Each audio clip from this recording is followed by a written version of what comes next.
Okay, welcome to the Cancer Conquering Communities weekly Zoom meeting. My name is Danny Garrick. I'm filling in for Mark Kageyama.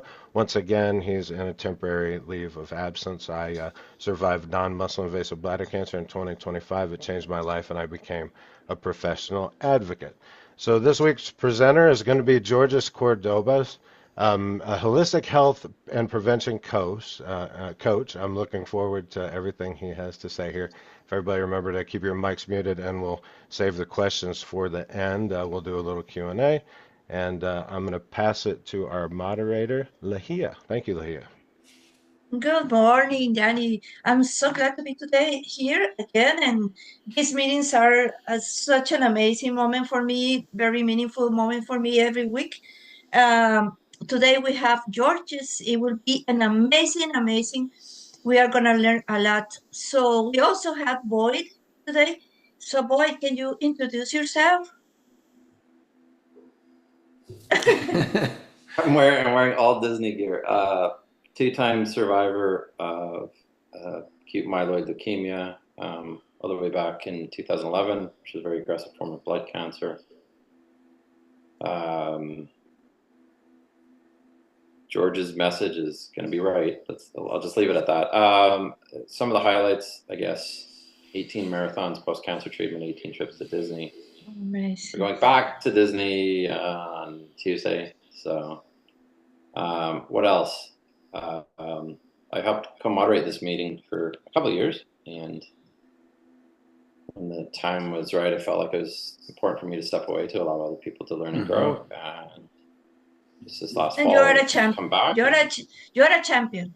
Come back and happy to help. And so I'll just pass it back to Lahia, and thank you for Thank allowing you me to so be here. much, Boyd. Did you say 18 marathons? Yes, 18. Oh, wow, good. You know that I did the very first marathon in Disney, and this was in Orlando Yes. back in 1994. That was the origin. They gave us some, like the medal was like first year and whatever. You've done that one? I did the 25th. Oh. And the 28th and the 30th. But I know a guy named Alan Young, who's like an Asian American guy from Los Angeles, who has done every Disney marathon. Oh, cool. Yeah. And he just did it again. Incredible. And I'm actually hoping to meet him in a couple, again, like I've met him before. Really cool. He does this community thing where he makes his own Mickey Mouse bracelets. Oh, beautiful. So yeah, I have it for Alan. Very I met nice. him a couple of years ago. But Amazing, yeah, I've done Boyd. the Disney marathon 3 times, and so we love the community. So, anyways, You are incredible. Thank you so much, Boyd, for sharing with us. Good morning, Carrie. How Morning, are Lydia. you? Hi, I'm It's doing amazing well. to see your smile today. How is Thank you. everything going on? It's going really well. I am super excited today. I'm Carrie from Canada, my nickname. I'm usually the only person from Canada, so this is really great because I know you're in Canada right now, Lydia, and Boyd's from Canada, but I'm a breast cancer survivor who was diagnosed in the summer of 2022.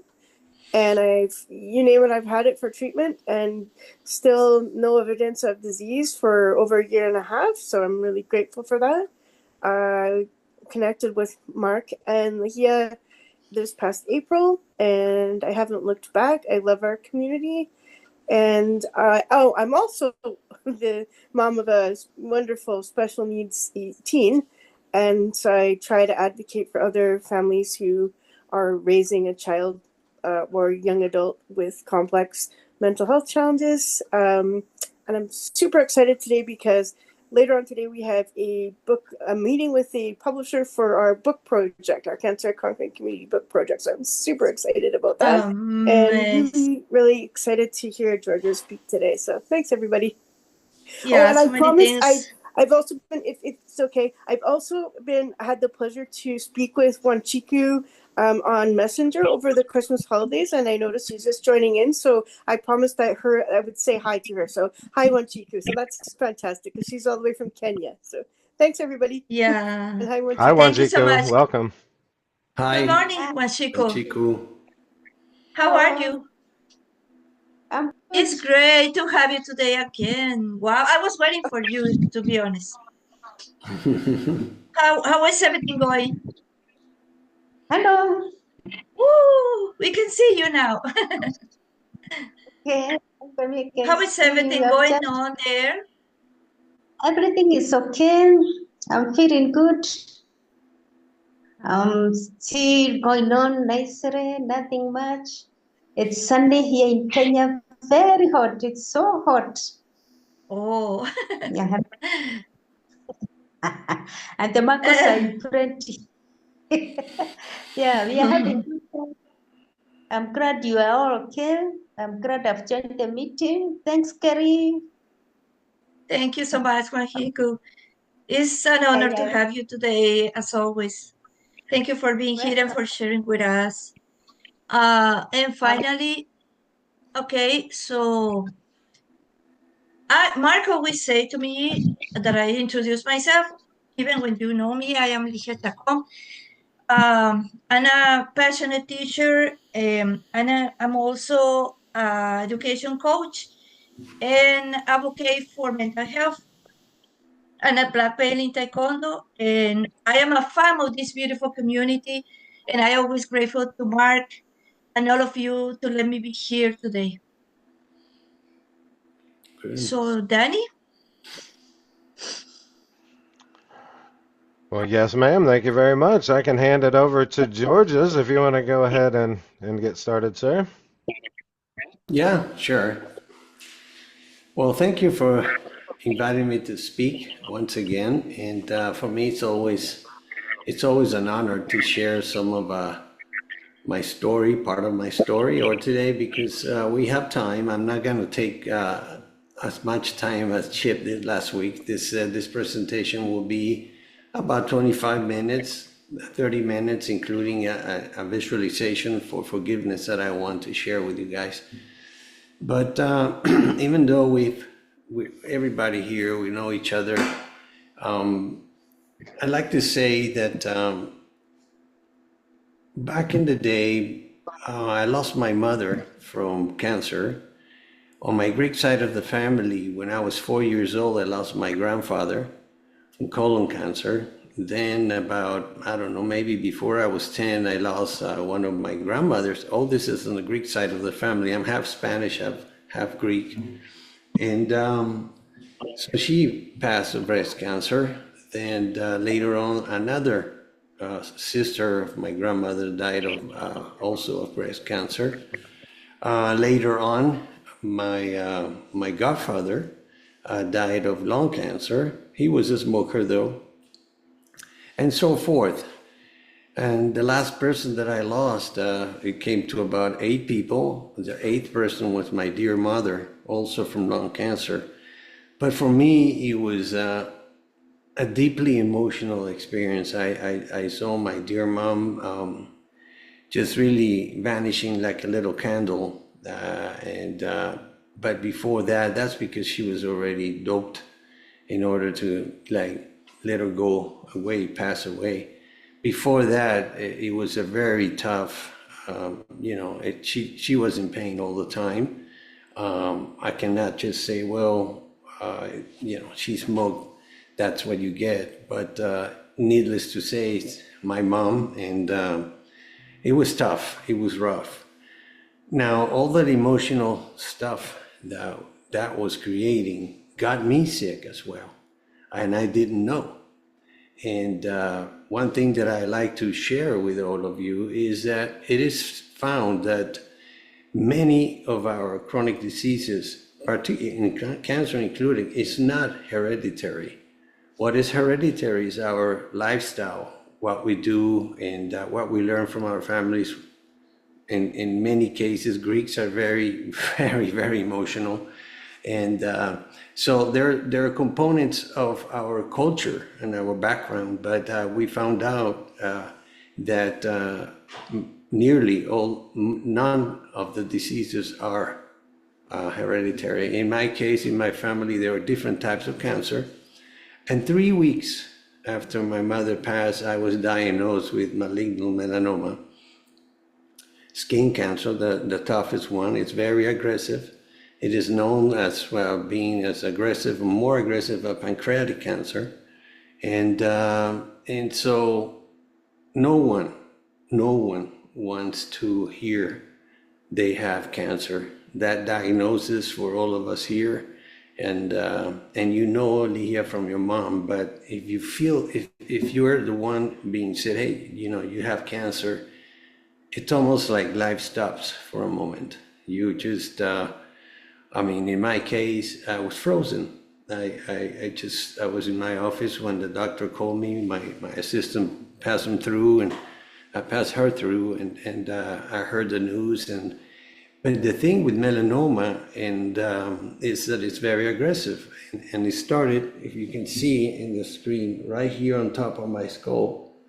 And they did an ambulatory extract at that time, but 2 weeks later it came back there, and then they had to put me to sleep because it was deeper. So I had my first craniotomy, first of 4, and everything else other than that from there just was a battle, a 10-year battle. I had 10 surgeries on me, but I conquered a malignant melanoma, stage 4 melanoma, with 8 brain tumors. I had metastasis in the brain, 8 tumors, and 2 of them non-operable.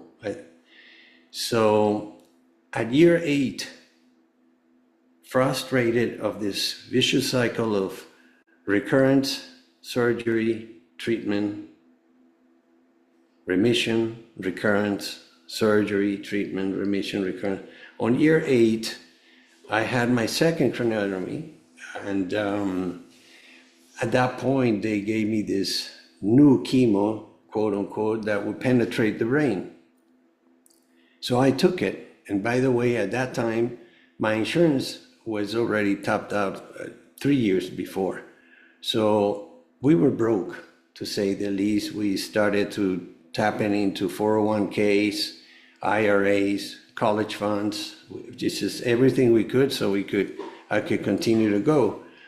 But after that craniotomy, they gave me this pill, Tamadar, that would go through the brain. They say it's the first time we found a form of chemo that goes to the brain. So I said, okay, each capsule, by the way, $1,000. And again, I'm broke, frustrated, a pretty, not a good quality of life at the time. My kids were growing up. When I was first diagnosed, the oldest was 13, the youngest was 7. We have 5. Now they're all men and women, and thank God I could see my grandkids as well. So at the end of the day, on year 8, with the leap of faith and my personal faith, I decided to take the holistic health route to conquer my disease, and it worked. This past July, right now, I've been 13 and a half years free of the disease. And this is, I attribute it to 2 things, because out of my 8 tumors, 2 of them were not operable in my brain, my back lobe. And they just said, they're growing little by little, but we can't do anything about it. We just have to watch them. I have, on top of the 10 surgeries, 2 gamma knives that helped me get rid of 2 other tumors. So it was 4 tumors by surgery. I have 4 brain surgeries. 2 tumors were able to be extracted by a gamma knife, but the other 2 stay there. And if you ever have a chance to get a copy of my book, you'll see what happens there. Being a person of faith, I went to different prayer groups and imposition of hands. And the day that they were doing the mask to do my second craniotomy, my third craniotomy, they realized that they did the MRI. I went to this place to pray before this surgery on a Tuesday night with a prayer group. But the bottom line is when we got to Thursday for the surgery, the doctor came in, the neurosurgeon came in with a huge smile and he said, "Mr. Cordoba, I have 2 pieces of good news. One of the things that was happening, this is my last craniotomy by where the speech is. So they decided before that Thursday morning that they were going to do the surgery like in the dentist. I mean, I would be partially asleep just around here. So I would listen to the saws and, and the hammer, all that stuff, because they were afraid that it would affect the surgery would affect my speech. So, what can I say? Yeah, but take it out. My philosophy was, if you could take this thing out, surgery. So I had 10 of them. But this Thursday, he comes in and he goes, Dr. Georges, I have two pieces of good news. On the night before, I felt this healing in my two, this lady, it's a lady, her name was Mary of the Angels. Imagine, that's her name. And she has this amazing power, like Jesus said, of doing the same things he did. So we do have this power in the healing power of our hands. So she did not know until somebody said, look, George in the front pew, he's sick. And nobody knew that I had a surgery. She came and started praying for me. She brought me back to the back of the church. And suddenly, as she was praying, I started dropping tears, very warm tears. I mean, I wasn't, it wasn't on purpose. It's just crying. And I would feel this warm current going from my feet all through my body inside. And I just really, it was like I was crying healing. It was almost like something was happening then. She stopped and she goes, in Spanish, Jorge. It was a Spanish group. You have something big this week. And I said, yeah, I'm having a brain tumor removed on Thursday. And she goes, oh, come here, don't where? And I explained where. And she actually, imposed her hands in there. And on the other hand, where I had the other two tumors, I hadn't said anything. When she finished, I really felt so relieved. I just felt like a piano went off my inside. And at the end of the whole, session of praying and stuff, she did say that I was gonna have a surgery on Thursday, but she says, but I don't pray to God like, oh, please God. No, you are the God Almighty, you are the powerful, you heal this young man. He's got 5 children, heal this guy. So I got home, my wife couldn't go with me, and she saw me, she says, what happened to you? And I said, look, I told her, and I explained, and she goes, well, what are you gonna do on Thursday? And I said, well, let me sleep on it. Wednesday, I was gonna go get they put this helmet on you so the surgeons know where they're gonna do the incision and all this stuff. So I said, no, I'm gonna go, let's see what's going on. I'll just go. So I went, I got my MRI. On Thursday, he comes in and he goes with a smile, I have these 2 pieces of good news. And so my wife and I, because I told her what happened, she goes, we looked at each other and I knew, I said, oh my goodness. So she goes, well, which one do you want first? I go, well, they're both good. The first one is that we had a meeting, a conference call with several Mayo clinics, and we concluded that we don't have to, we can put you to sleep. Your nerve here, the speech side is far enough so we can put you to sleep completely. So that was relieving because I was kind of like stressed out with being awake with all that. So, and he goes, and the second one is that the 2 back lobe tumors are gone. We don't see them. So, my wife and I looked at each other. She cried a little bit, and he goes, well, but after the surgery tomorrow, on Friday, we'll do a post-surgery and we'll double check. Maybe it's a false negative. And I go, okay. So everything went through. On Friday, he came back with the results and he said, in fact, those 2 tumors are gone. So that was something that for me was really faith. It was just letting go and letting God. All right. So, but I want to talk to you guys about forgiveness and what power it has to either get us sick if we don't clear emotional clutter, or, how healing it is in terms of forgiving. And so if I can share the screen, if you allow me, Danny, would appreciate it. Yes, sir. Do whatever you have to do. If I can help, I Okay, will. here it is. Let me see. Well, send a request to share. You probably have to agree. Got There you you there. go. All righty. Okay. Can you see my screen? I can see it well. Okay. I'm going to include something towards the end. This is going to be about 20-25 minutes. But I want you to really understand that there is a component on us. We are all part of this divine being. Whether you are a believer or not, we have a spiritual being inside of us. Just like Jesus said, the kingdom of heaven is within us, within you. And that's a reality. Whether we like it or not, we have a spiritual side of ourselves. We can call it whatever we want to call it, but it's something that came with this human being design, perfect design, if I might say. But in terms of emotional clutter, forgiveness is healing, okay? And I titled this The Emotional Pathway to a Disease-Free Life. Now, I have to share that in the last almost 4 months now, I have shifted more on prevention instead of just waiting for somebody to get sick and help them go through my protocols.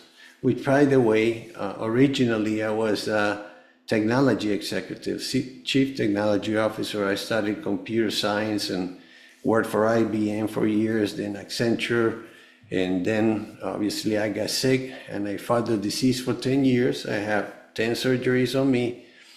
But for basically my healing process, surviving this disease, I see it as a blessing because God gave me the chance to sing the song I was born to sing, which is helping people. I always had this compassion, even with the poor kids in Venezuela, when I was playing tennis at a club, and they would come, even for us kids, they would come and be the ball boys, and they had them like gather in a corner, and I would convince my friends to get, we would do like a gathering of money and give it to them so they could have all their food as well. Obviously, they were getting paid. So things like that. We did some missionary work in the borders with the natives in between Colombia and Venezuela. So for me, service to others was amazing. But I ended up studying something that helped people. As an engineer in computer science, we help companies improve their bottom line with software and stuff like that.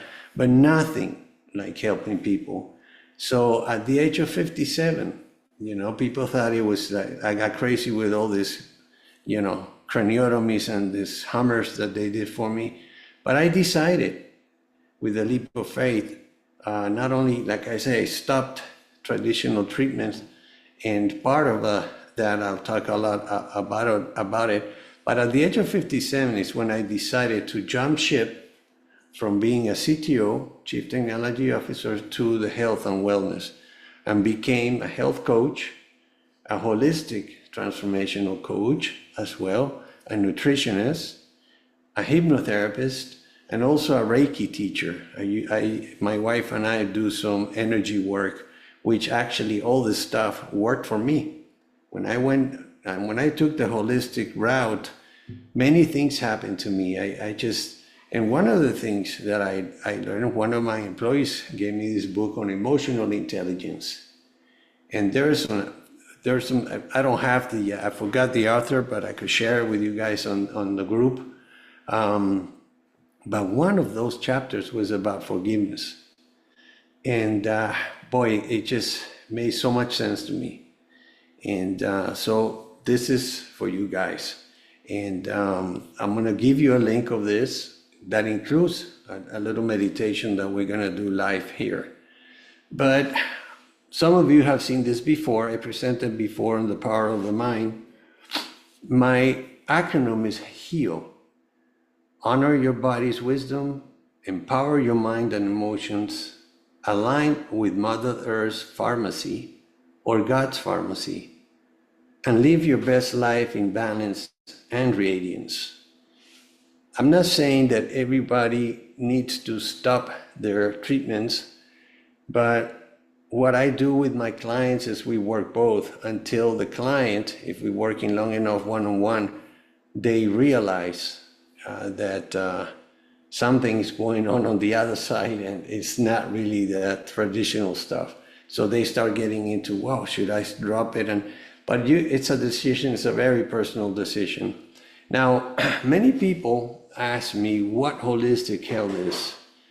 And it's interesting because there's many, people say this, they say that, but it's the actual definition is an approach to well-being that considers the whole person, including the physical, emotional, mental, and spiritual health, as opposed to just the physical symptoms of a disease or condition.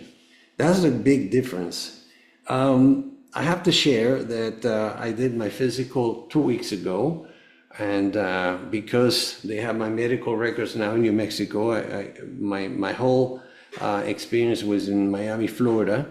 But after the kids moved out of the house, finished college, we decided to move to New Mexico, to the same town I went to school here with a tennis scholarship. I played NCAA Division I tennis back in the day. But this lady, Dr. Ortega, she has my book. We have made some good camaraderie there in the years that I've been here. And I gave her one of my books.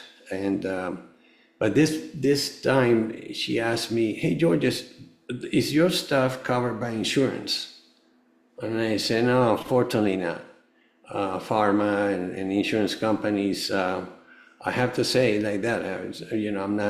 I'm not scared of being shut down, but it is interesting. It is not covered." And the reason, she said, because I have many patients that would really do good with your prevention program. I'd like to share some of the stats real quick before we keep going. But at this moment, nearly 7 of 10 U.S. adults have a chronic disease, and 44% of those have 2 to 4 chronic diseases at the same time. 1 of 2 men will have cancer, and 1 of 3 women will have cancer. So put together a party of 30 people, a reunion, and do your numbers. And this is, it's a roulette in a way. It's really concerning. Another thing that is very concerning is that 143 million US adults are obese, and 40% of them are chronically obese. And then 18 to 20% of kids between 2 and 18 years old are obese already. According to the Harvard School of Health, the American Cancer Society, and the National Cancer Institute, and obviously there's other venues, but if we don't change our ways by 2030, and we're talking about, this is around the corner. We're already almost in March. We have January already. By 2030, if we don't change our ways, 50% of US adults will be obese. Now, how crazy is that? What is the impact to our economy, to entrepreneurs, employees and employers, corporations, and nobody's doing anything. Thank God, and I joined his movement for Bobby Kennedy. He's really doing some great stuff over there. No one has listened to any president or first lady, and this guy is managing to make some changes, especially in the public sector, where kids are given the worst diets in public schools, and they can actually, do better. So here's something that many people may not know, but I was actually up there where Boyd is from. I think you're Canadian too, and obviously Carrie. Danny, are you from the States or Canada? Yeah, I'm from the States. I was saying I feel like Okay. kind of Okay, well, Ohio. Canada, it's actually very similar, but a much smaller population. But here's the deal. I found out it was in Toronto, Ontario. I do public speaking, and this I don't have a pretty good agenda for this year, but I've been there twice, and I met this holistic MD, and he was sick, and 3 years into his deal, on the fourth year, he says, "Man, this is not going anywhere. I'm feeling bad. I don't get better." So he started to explore other venues, holistic venues, and ended up later on year 5, stopping traditional treatments like I did. In fact, there is about 8.5 million Georgians out there in the United States that decided to go natural. But again, all this stuff, people don't care about it. It's big business, and we have to understand that. But nearly every disease comes from emotional clutter, and it manifests in acidic, inflamed bodies. So if we manage to clear our past emotional clutter and know how to manage the new ones, new stuff that comes up, and we manage to change our ways, so we eliminate the acidity in our bodies. It could be from eating, from being stressed out, we're producing cortisol. Well, we produce cortisol, and you'll see in a second, our digestion doesn't go well, no matter how good your plate and how healthy your plate in front of you. 25% of digestion, my friends, is what we eat. 75% is who we are when we're eating. And in the US, unfortunately, the average American chews only 6 times before they swallow, when in reality we should be chewing between 20 and 32 times, depending on what we put in our mouth. Digestion starts in our mouth. We have to chew so the saliva enzymes process the food so it goes through our esophagus, and then the stomach is designed to just take processed foods and then continue the digestion. But if we swallow a bomb and the stomach finds this stuff, the only thing that it does is store it into fat, which with time, it starts creating acidity in our body and in our tissues, and there you go. So if you combine that, according to studies, to emotional clutter that also produces cortisol in the body, that's the perfect formula for chronic disease to start.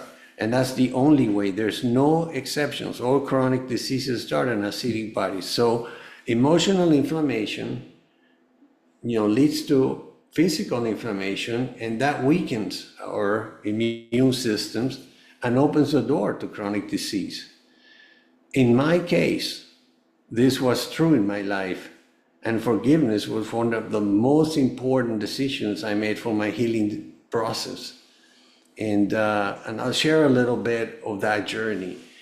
First of all, and you'll see it again, but this requires surrender and also humility, to be humble to do this. The first thing I did 3 stages. I look, for people that hurt me, but emotional pain, like I said, from past relationships weighs on us mentally, spiritually, and physically, okay? But I decided to reach to those who I was carrying in me, people that hurt me, mainly emotionally and mentally in my younger years. And, I basically at that point, I was 50 years old. Now I was 48 years old.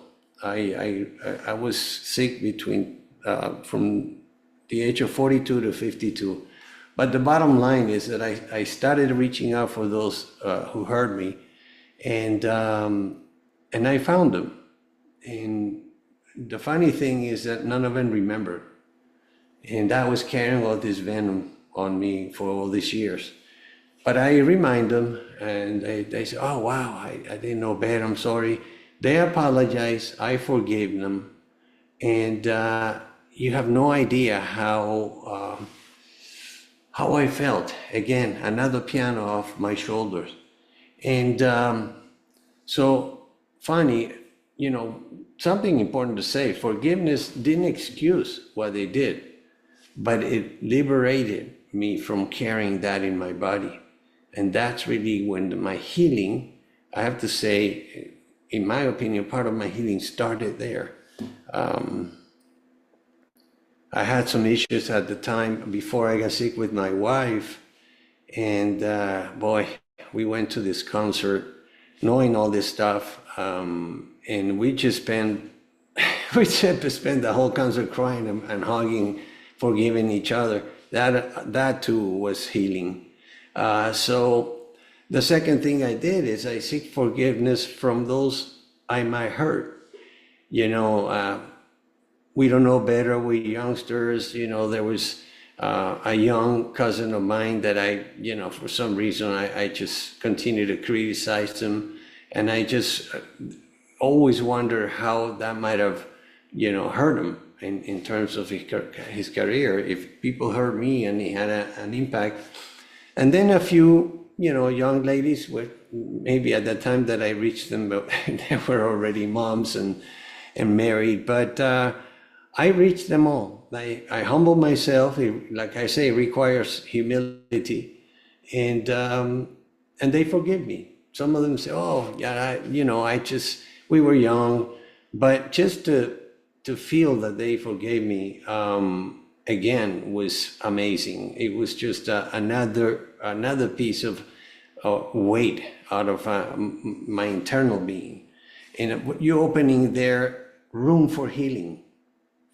Because in my opinion, and when you look at different gurus and experts and more people in the East, healing happens from the inside out, not from the outside in. We might be helped from the outside in, don't get me wrong, but true healing happens inside. When you know yourself, when you know that in a way we're sick because it's our own fault.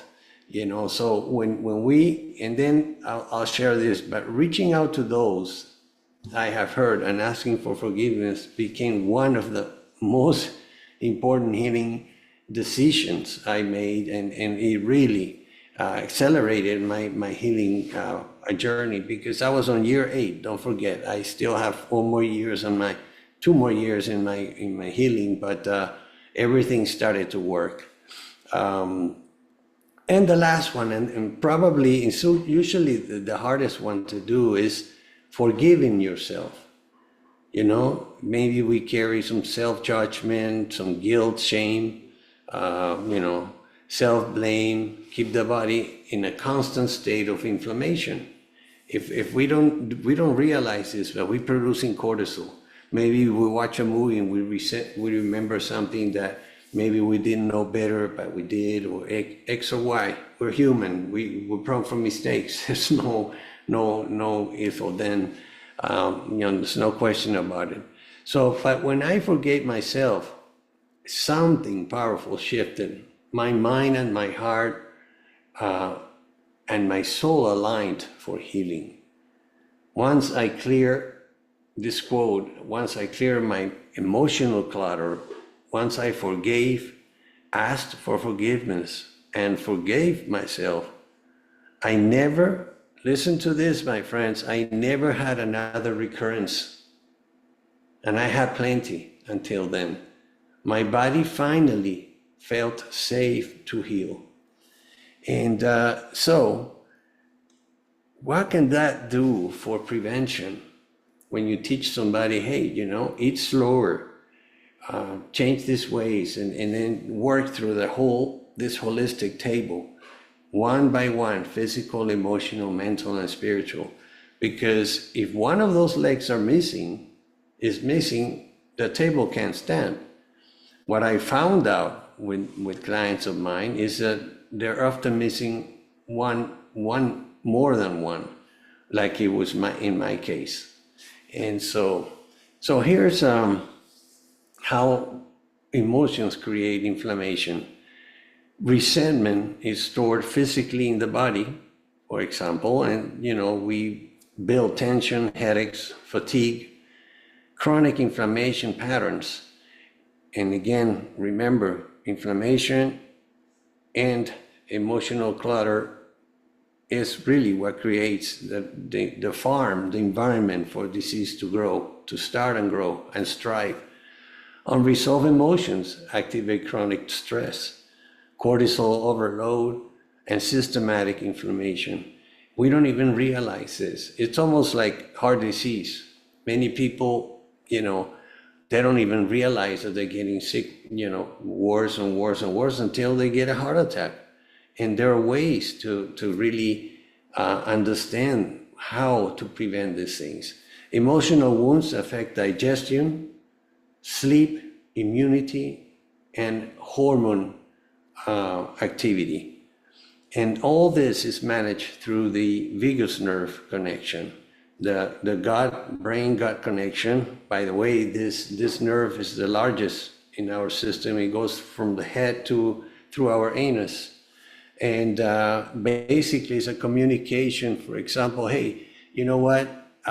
This digestion is not gonna go good because Danny is so stressed out right now. And so, no matter what Danny eats, what he's gonna eat, digestion is not gonna go well. And so when we don't forgive, the body stays in survival mode. Like I said before, it doesn't excuse what happened, but you don't have to carry that in your body forever. And that's really the point of humbling yourself and going and work on this forgiveness stuff.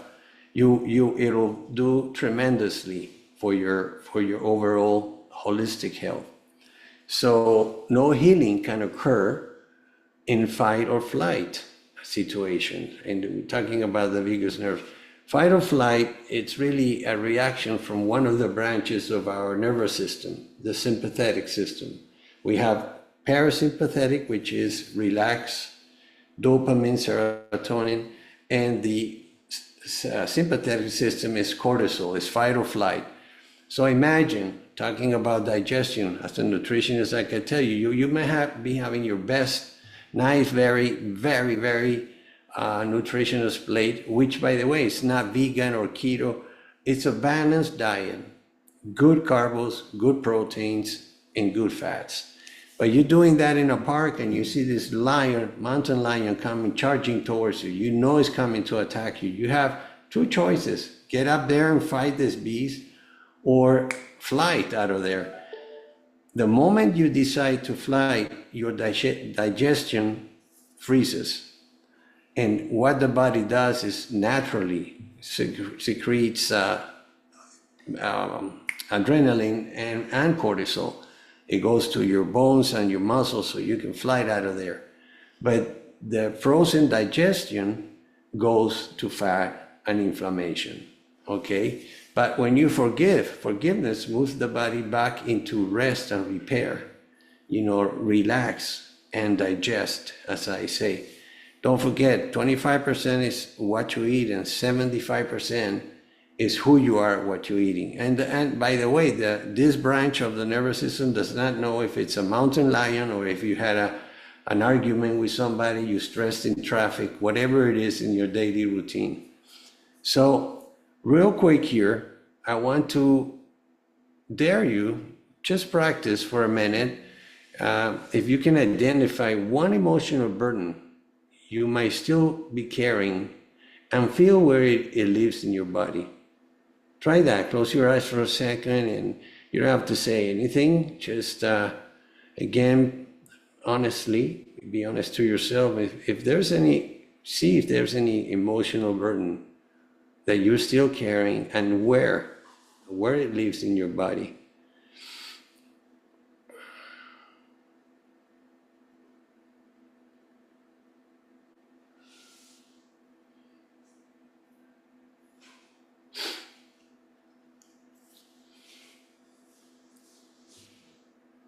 this is a very good practice to manage your holistic health. You know, we tend to only focus on the body, but we have three other legs of the holistic table, and they really must be taken into consideration. If you did find, you know, an emotional burden from the past or recently, I encourage you to you know, work on it. Try to stay as clean in emotional clutter as you possibly can. And I have to say, because I experienced this, and some of my clients, you will actually probably heal faster. And if you're not sick, it is impossible. This naturopath that I went to see when I decided to go natural to clean myself and so forth, he did say, he talked to me about the balanced pH, which I have an ebook. I think all of you have it. If you don't have it, I'll send it to you. I wrote it based on my experience with him, but he says, his analogy was, imagine a pool. You have a pool at home. If you pour too much chlorine on it, it is dangerous to go in there. It's too acidic. If you jump in, it could damage your eyes, your skin, your hair. I mean, it's not safe. But on the other hand, if you don't pour enough chlorine, it turns green. And that also produces some bacteria, which is, if you swallow that water, might be damage, create damage on your white and red cells, especially your red cells. The white cells will come and work on that. So when he said that, and then he said this, you are sick right now, Georges, but as we manage to keep your pH balanced, you are actually eliminating the environment where these cancer cells strive to live. There's no more acidity in your body. So that made so much sense to me. And if you're not sick and you have a balanced pH, you will never get sick. If you can maintain a clear emotion clutter and have a balanced pH, forget it. You will never get sick. And this is something that, you know, now we do it automatically, my wife and I. We know what foods to eat, and I teach my clients how to prepare balanced pH. I don't a balanced pH plates. I don't believe in extremes like, oh, I'm vegan. I have come to help clients that are vegan and they feel so sluggish, so I'm weak, because nobody told them, yeah, you can be vegan, but you have to make sure you have your iron. You have to make sure that you have the supplements that you need for your immune system to be strong. So here's the blueprint, and this is probably one of my last slides, and I'd like to share with you guys a visualization on forgiveness, okay? But it's really simple in terms of forgiveness. Forgive others releases emotional toxins stored in your cells at the cell level. This is something that, you know, like I said, there's some books on this stuff, and I studied obviously some of this when I was doing my nutritional thing. But it also disconnects your biology from someone else's behavior. That's really the key there, forgiving others. It's just, I have some excellent, I don't remember them now, but some quotes in my book about forgiveness. They're powerful. So then the other one is asking for forgiveness. That clears guilt, shame, and emotional heaviness, and reopens the heart to compassion and humility. It's really what happens. And then forgiving yourself is the deepest reset of all. Restores inner peace, emotional balance, and physical resilience, and allows the immune system to strengthen itself again. And that's key.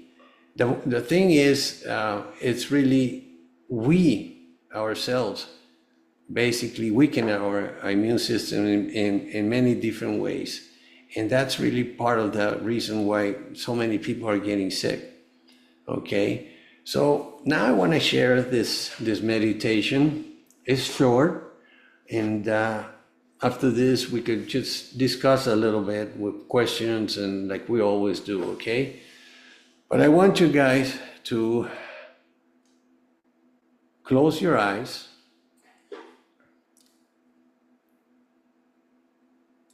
Good. Let me see where I am here. Let me see.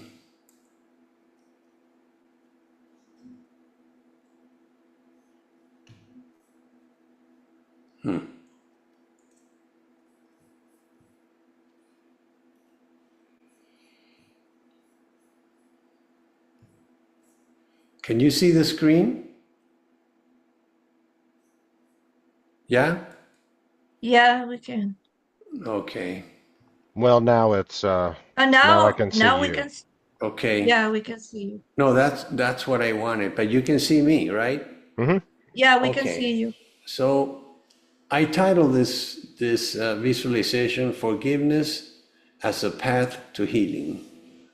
So let's get started.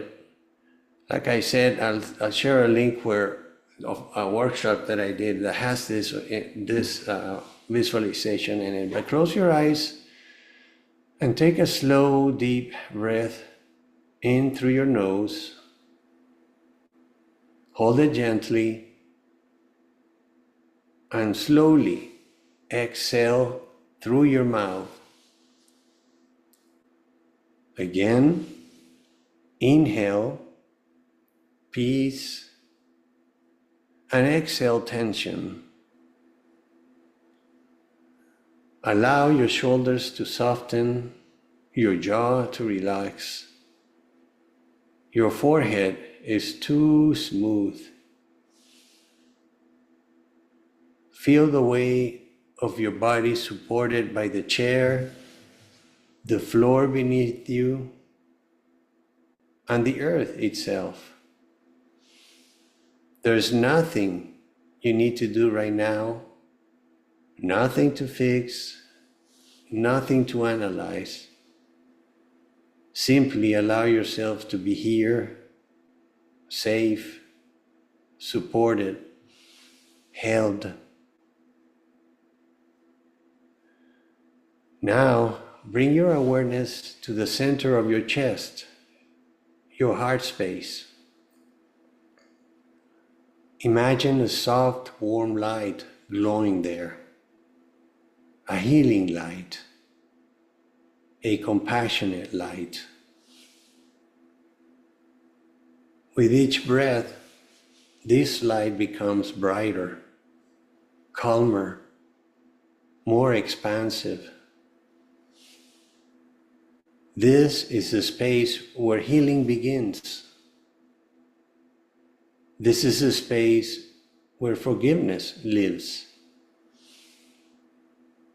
Now, without forcing anything, allow the image of a person or situation to come into your awareness gently. Someone who caused you emotional pain. Someone whose words or actions left a mark. You don't need to relive the story.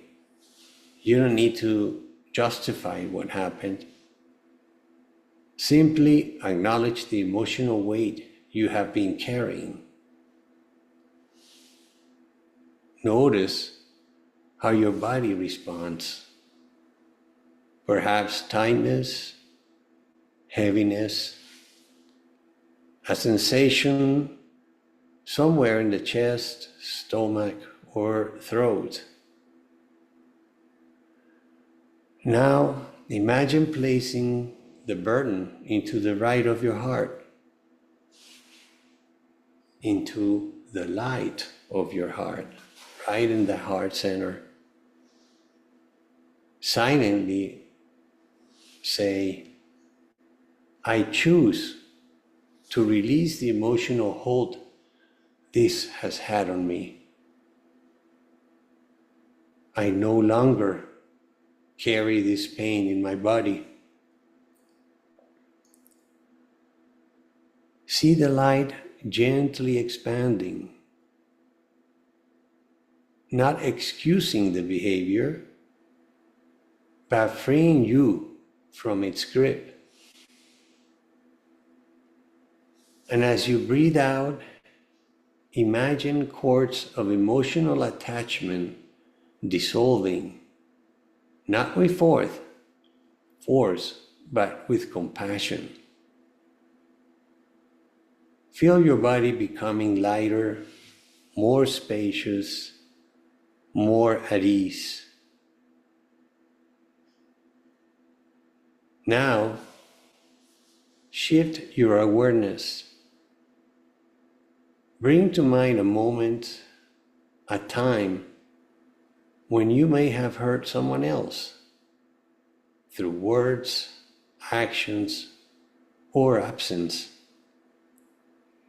Again, no judgment, only awareness. Notice if your body tightens, of guilt or regret arises.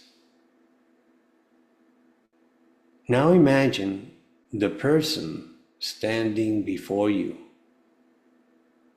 surrounded by the same gentle light.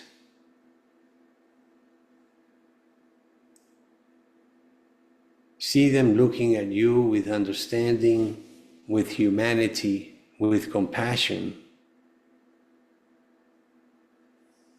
And hear him or her or them say, I release you. I no longer carry this pain. You are free. Allow those words to move through your body, into your heart, into your cells. Let the weight of guilt soften. Let your nervous system relax. You are human. You are learning. You are allowed to heal. Now comes the most crucial step, and often the most difficult. Bring your awareness fully back to your heart. Think of something you have been holding against yourself, a choice, a decision, a time you believe you should have known better. Notice how your body carries this self-judgment. Now gently place both hands over your heart if that feels comfortable. And look inward and say slowly, I forgive myself. I did the best I could with what I knew at the time. I choose compassion over punishment. Feel the heart light growing brighter, warmer, more loving. Imagine this light flowing through your bloodstream into your organs, your immune system, your cells. See inflammation dissolving, tension releasing. Your body is receiving the message, it is safe to heal. Now imagine your entire body bathed in this forgiving light. Every cell listening, every system is responding. See your cells becoming coherent, balanced, and alive with vitality. Your body understands forgiveness. Your body responds to emotional freedom. Now take a deep breath in, and as you exhale, anchor this truth. Forgiveness is not weakness. Forgiveness is healing. I choose wholeness. Begin to bring your awareness back to the room. Wiggle your fingers, your toes. Notice how your body feels now. Perhaps lighter, calmer, more open. And when you're ready, gently open your eyes. Carry this forgiveness with you, not as a one-time event, but as a daily act of self-care. Because when you forgive, your body listens and healing flows. God bless you, my friends.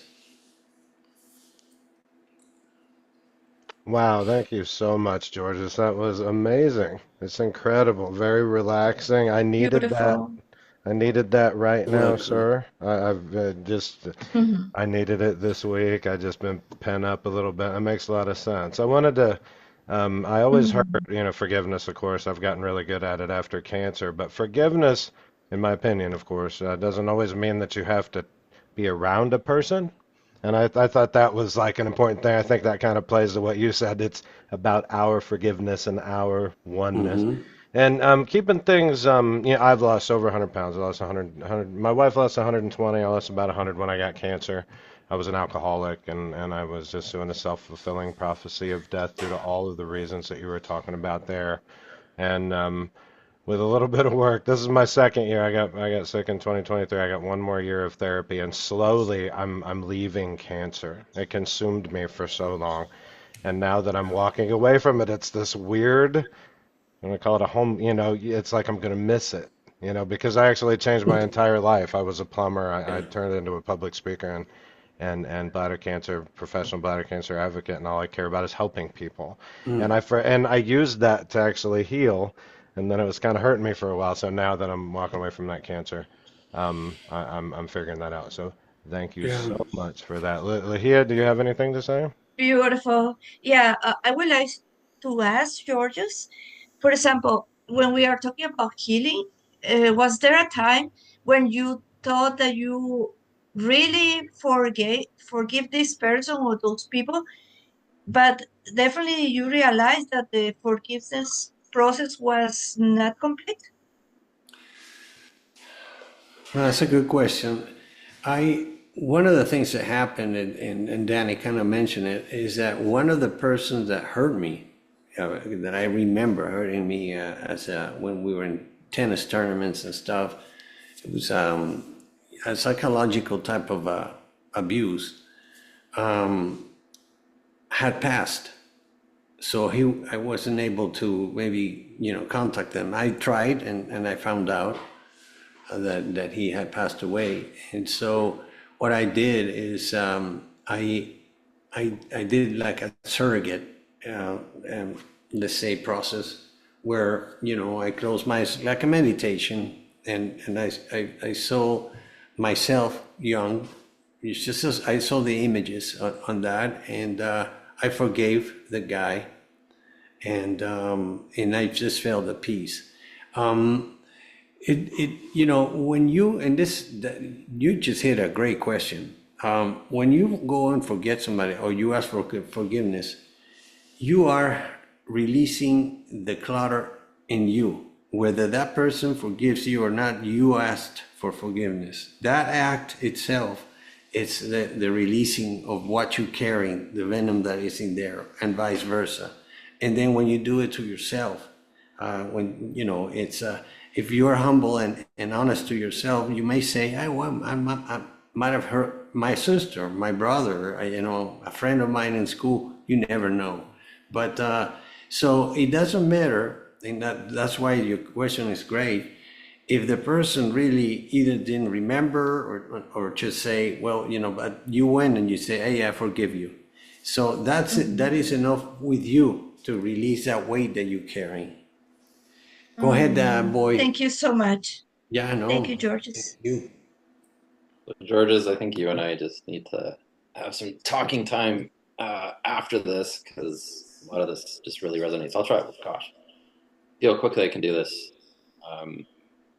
My dad, very abusive individual, probably one of the most dangerous people my wife ever met, and through proper counseling was told to have no relationship with him. But after getting cancer, it was kind of July of 2011. It relapsed February of 2012.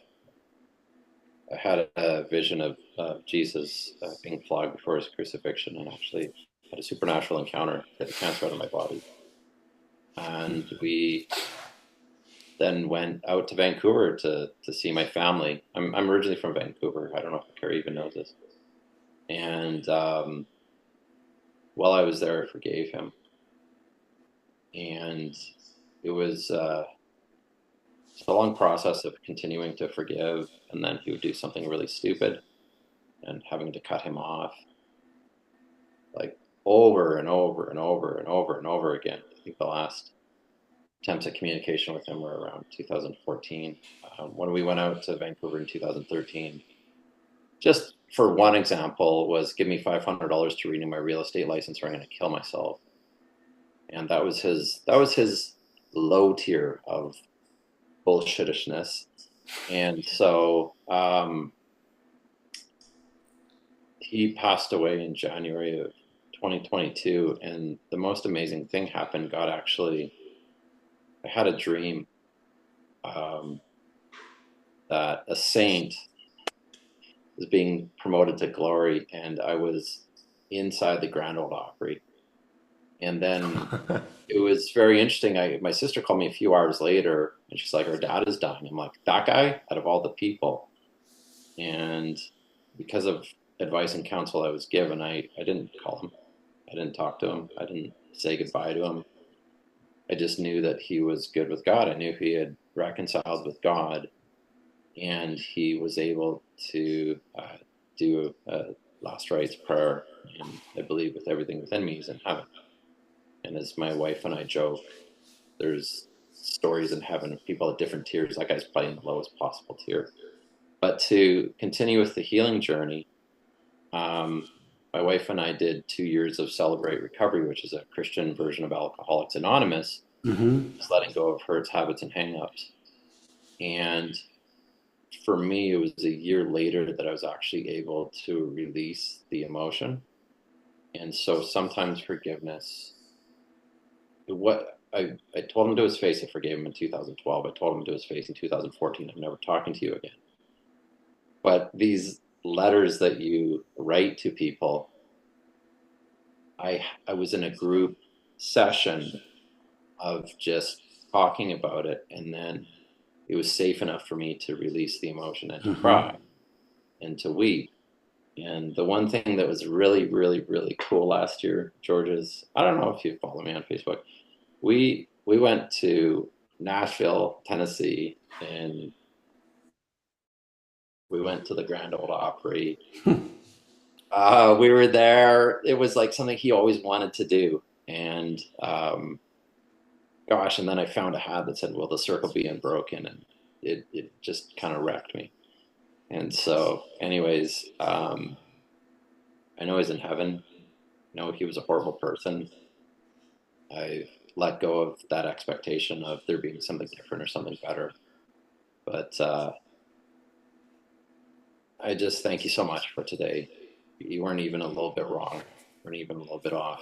Like, you're not even like, oh, that's just out there. That's a bunch of nonsense. I turned my camera off because I'm easily distracted, and I didn't want to take away from that. Yeah. But beautiful, Thanks. job, Sharon. That Thank you, happens. Boyd. Thank you very For much. That was sharing. very touching, Boyd. Thank you, boy. Yeah, and Beautiful. this is for everyone, and we have to remember some as we grew up, like I grew up with the Jesuits, and then they made a boy-girl school, another Christian denomination group, the Maristans.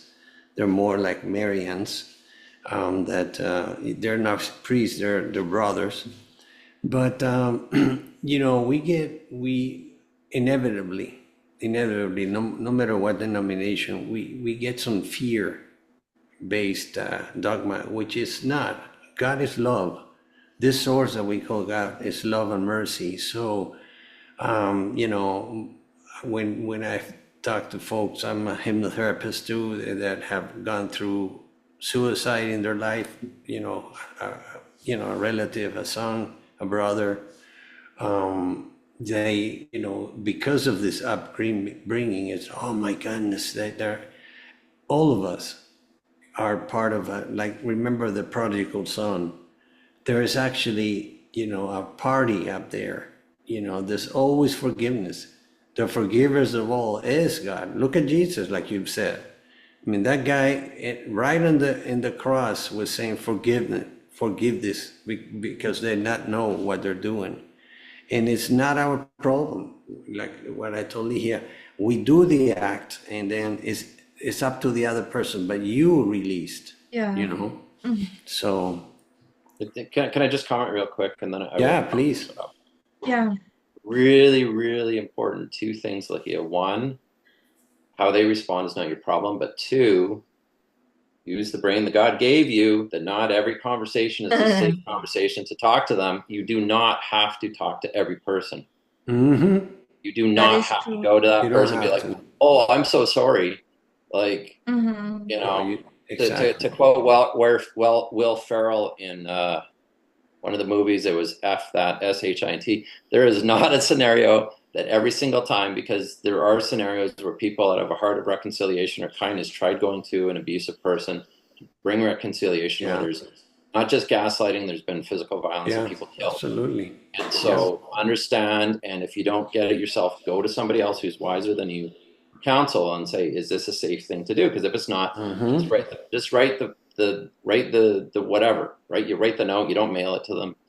And I've done that half a dozen times with people, that there's just no way I'm ever sending this to them, because I don't need them turning it on me. And it's for your own heart, right? It's for your own thing. So I'll stop talking. Thank you. No. Thanks for sharing. Thank you so much, Boyd. Maybe sometimes I also believe the first step is forgiving ourselves, which is sometimes is the most difficult part. Yeah, it Forgiving is. ourselves, yes. Absolutely. I think cancer actually did that for me. But like I said, before cancer, I was just like nothing. And then I needed something to punch me in the face. I really, before that, I was like, live fast, die young. Yeah, I'll just drink myself to death. And then when I got cancer, I was a scared child. And then it was like, okay. So that's like 2 years of fixing my physiology, my physical being and my mental being. And it's just, like I said, Georges, you're amazing, man. You hit it right on. Carrie, do you have anything to say, or one Jiku, or anybody else? I do actually, yes. Okay, Carrie has the floor. I have I'm not even sure if it's a question, but something that I could greatly benefit from the wisdom of George's experience. And we might have to discuss this privately, but I will do it as briefly as I can, because it relates exactly to what you were talking about today, Georges. So just to put it as briefly as I can, I've had, unfortunately, for the last several years, well, I used to have a very close relationship with my mom, but for the last several years, things have changed. Her personality has changed for the negative, and we've had a very emotionally toxic relationship. So, and it centers around other issues, but it complicated things drastically when I was diagnosed with cancer in 2022. But then a year after that, my mom was also diagnosed with ovarian cancer. So that really complicated things. And I've spent many years, long story short, just accepting treatment that I didn't deserve, thinking that that was the right thing to do. And I recently decided, like, no more. I'm not doing that anymore.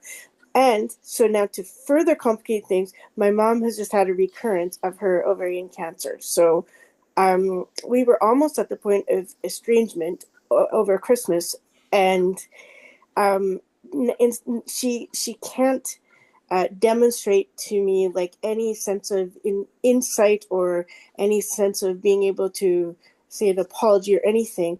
But she has reached out to me to ask me for help because she's been given a very bleak, it's not even really a treatment plan. So that's really scary. And so now I'm in the position of, because I also have to protect myself emotionally wise, but she's my mom. Yeah. So I'm like, what do I do here? So it's a complicated situation, but the question that I have for you is twofold. It's, how do I navigate through this without sort of bringing myself down? Because we are completely opposite in our mindset.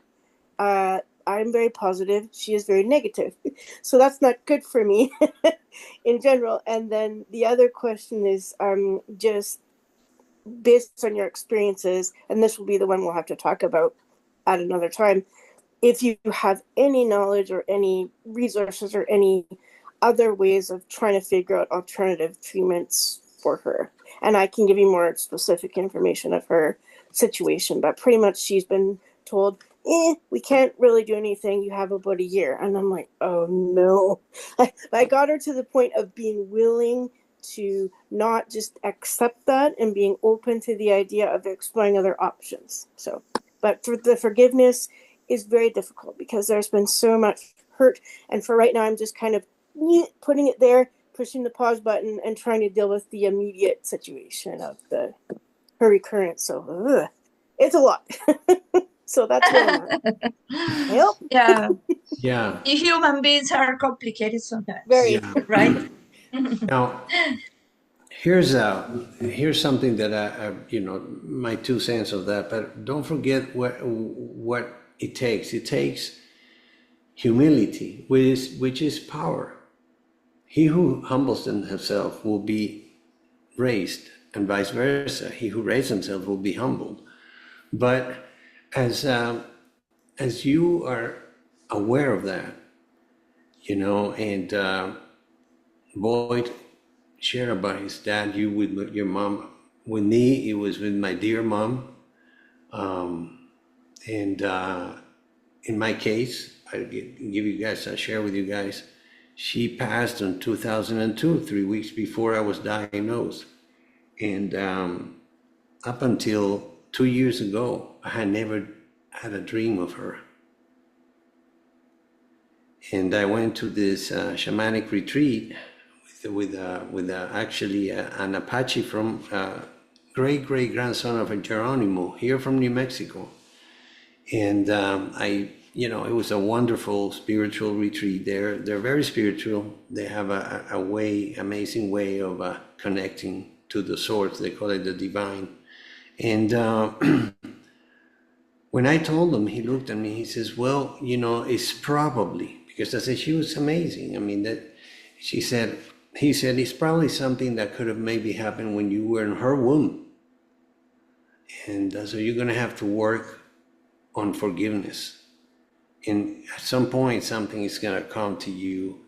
But again, it was forgiveness. You see, it's so powerful. So I started working on that. And I hired a colleague to hypnotize me. And so we went down there and I found why I wasn't dreaming of her. And I forgave through that meditation. When you go into your beta state, your subconscious mind, your consciousness, everything is recorded there. So you can forgive, and I released that, I reframed it. And guess what? I started to have some dreams of my mom, talking to her. Because she appeared sometimes, around my dad or my sister, but, it's not like, why I'm not dreaming? It was something emotional. And the other stuff, we can, I'll be glad, like I said, you got your one-on-one and you too, Lilia. I created a group, guys. I also speak, Danny. We need to talk about that. Maybe we can. Yes, please. I don't know. I'd love to. One of the things I do for my own branding is be guests in podcasts. and that's worked really good. Yeah, And same. I kind of yeah, just kind of ran the amateur circuit on podcasts and stuff. Just started kind of asking people to do it. I ended up with like 13 of them. So yeah, I've got a lot of connections in that area just to yeah, spread our message. It works very well for that. So yeah, I'd love yeah. to talk about that. Boyd had his hand up there. You want to go Oh ahead, Boyd?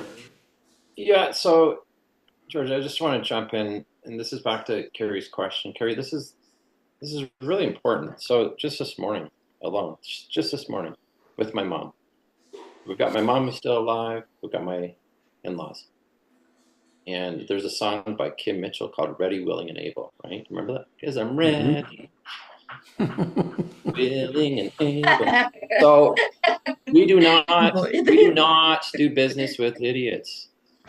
We do business with idiots to the best that they're ready, willing, and able. Yes. And so with my mom, I was just talking to Danny about this, okay? She moved from Vancouver, from White Rock out to New Brunswick. She blew through all her money in 3.5 years. Blew through $250,000. And the whole time everybody's like, oh, you got to manage it. And like everybody, out of a compassionate heart. And just me understanding, like, you'll just get sucked down that thing, right? You'll just get sucked down the slide into the emotional black hole. I kept saying we have to allow her to make her own decisions and not overmanage it. And so long and short of it was money's all gone. Long and short of it was I helped her sell her car in the fall to take care of her finances. Long and the short of it, like, she just made so many bad choices. Like just this morning, I'm like, well, I can give you $600, but then like like we're in a state where we're giving her $300.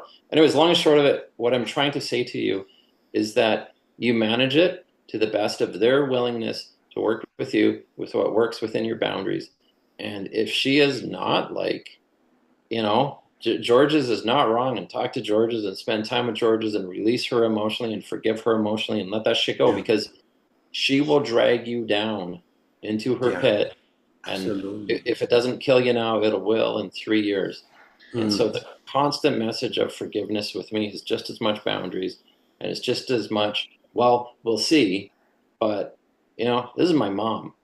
This was my dad. These are not people that I'm like, oh, well, I heard about it, whatever. Boy, you've got a big story. So you have a lot of people reaching out to you. So you need to be guarded. No, this is my mom and dad. And when you see that and you let go of it, I so much more appreciate how valuable and beautiful my in-laws are. They're not perfect people. They're far from it. Yeah. But they care, and they're not selfish, and they're not stupid. And when they ask for advice, they don't turn around and just blow it. And I don't want to just like be like, my mom. That's not the energy I'm trying to set here. I'm trying to just emphasize what George is talking about, that you know, I got advice years ago from my pastor. He goes, stop explaining yourself to people. Better, similar advice is you do not owe anybody anything. Thank you for the gift of life. Thank you for birthing me. Amen. Thank you for doing the best that you did, bringing me up, and now I'm the adult, and I need to be well for my child with needs. Yeah. So you're not going to fuck me over. We And have bring a me couple into this minutes. whatever. I don't All right, know. I'll shut up. No, It's thanks for okay, Boyd. sharing. No, it's okay. It's okay. When Jico do you have any questions, anything to say about forgiveness? I'm sorry. Wait, Wanjiku? Yeah. Yeah, Wanchico, can you listen to us?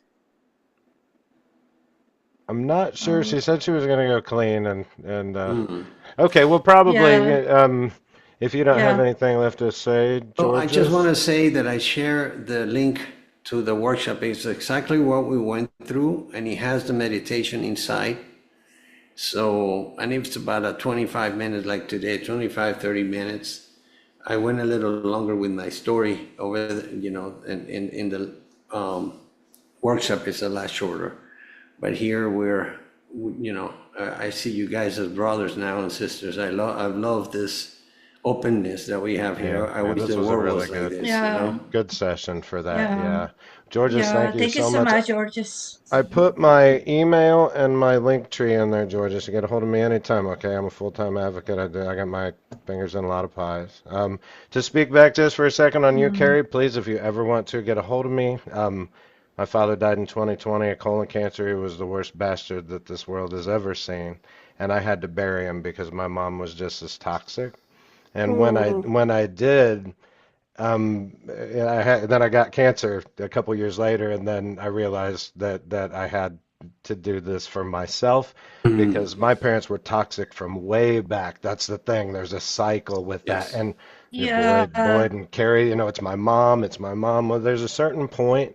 I'm 50 now, where it just no longer matters if it's my mom. I haven't spoke to of course, my father's dead, and the world's a better place for it. And my mother, I haven't spoken to her since 2022. And there's a book Oh. called Toxic Parents, and check it out if you get a chance. It's so hard. And I rebound, just like we said, it's rebound, rebound, rebound. But I Yeah. could go on for hours. Thank everybody so much. Thank you, Georges. Georges, Yeah. if you Thank don't mind, you. would you like to leave us with final words or thought for the day? And with a Yeah. prayer too. That, Well, whatever anybody feels like. I can do that thankful prayer. Uh-huh. It just says it all. Thank you, Lord, for all the blessings that you have given us through our lives. Thank you for the blessings that you're giving us now, and perhaps we don't even realize it because we're so busy with noise and speed. Thank you for the things that you're going to give us, these blessings, because for you everything is present. Thank you for those things that you're going to deny us in your infinite mercy. And Lord, thank you for letting us understand that your tardiness is not your negation. Amen. Amen. Good work, Thank you so Georges. much, Georges. All right, It thank was everybody amazing. Guys, for coming. It's an Amazing meeting. absolute pleasure. love you Please come guys. back. God I need to bless hear you. more. Thanks, Danny, everybody. Boyd, Carrie, I think Ligia could be the director, but the four of us, we should get together and do some music stuff, even online. Everybody, you guys play the Yeah. guitar. You play the guitar, Danny, Thanks too? to 35 years, Danny and my yeah. own hard work, I now know Carrie how to the play guitar, piano. by the way. No, We Thanks have to a me Danny. and Boyd kind group. of met through that in And Pennsylvania for Man Up to Danny, can I Cancer. Yeah. mention one of the first things I pushed for you to do was Whatever you want, Boyd. let it go, let it go, let it go. Remember That's that? what he did. Yeah, Once he met me, he grabbed exactly. me I by the said heart, I put and my he hand on his did. chest. I'm like, you gotta let this shit go. And it had to do Yes. with my Yeah, father, that and is Boyd took true. a Yes. huge chunk of it, and he's been Yeah. staying with Yes. me ever since and eating Yeah. away at the rest of it. So Yeah, thank and you, I was Boyd. just like, leave Breaking that the asshole on the chain. Amazing. ground, Breaking the man. Just leave that chain. guy on Yeah. the ground. He's been dead All for right, 4 years. all So, right. anyways, Well, everybody can learn a enough. lesson from today's thing, and thank you everybody for coming. Definitely. And Thank you Thank so we'll you. much. see God you Thank next you, bless. week. everyone. Bye bye, everybody. See you next week.